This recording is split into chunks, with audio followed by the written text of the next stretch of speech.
Alright, it's day 161 of trying to get into an Ivy League school, and it's been a while since my last video, so here's everything that's happened since then. Alright, so I took the SAT on June 7th, and this was about 3 days ago, and honestly, I think I did okay. My goal was to get a 1350 or higher, and judging on my practice scores, I think I could have gotten this. Alright, so the week before the SAT, I did 4 practice tests. So the first practice test was after like a little bit of studying, so minimal studying, and I didn't really know what I was getting myself into. And for some reason, I only got a 1260.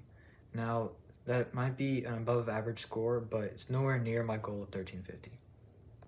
So that score was a 670 on the English and a 590 on the math.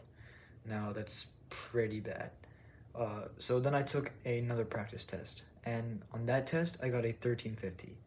Now this was a 660 on the English section and a 690 on the math section, which is pretty good. It's my goal for my real SAT, and 1350 is a okay score, so I was pretty proud of that.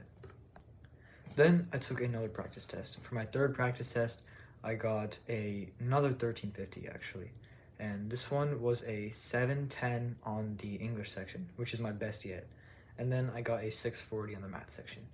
Now for this test, the math section was pretty hard, so I understand that I got a lower score, but I'm glad to see that my score didn't like go down. It stayed the same and at my goal, 1350. And then it was Friday.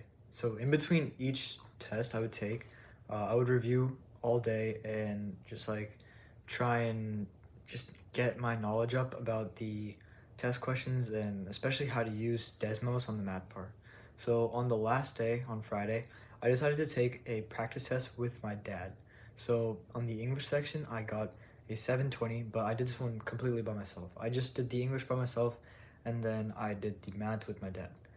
Now the math was pretty hard in this section as well. Like the last test, there were some tricky questions at the module 2, and with the help of my dad, and we worked together, I got a 740 on the math. So this added up to be a 1460, and then that was basically it. I felt pretty prepared, and then I went ahead and took the SAT on June 7th, and I think it went okay. I'll find out my scores pretty soon, but I'll stay more consistent with the video uploading. I've been pretty sick. I've been pretty exhausted from all the studying, but I'm going to try my hardest from now on. See you guys later.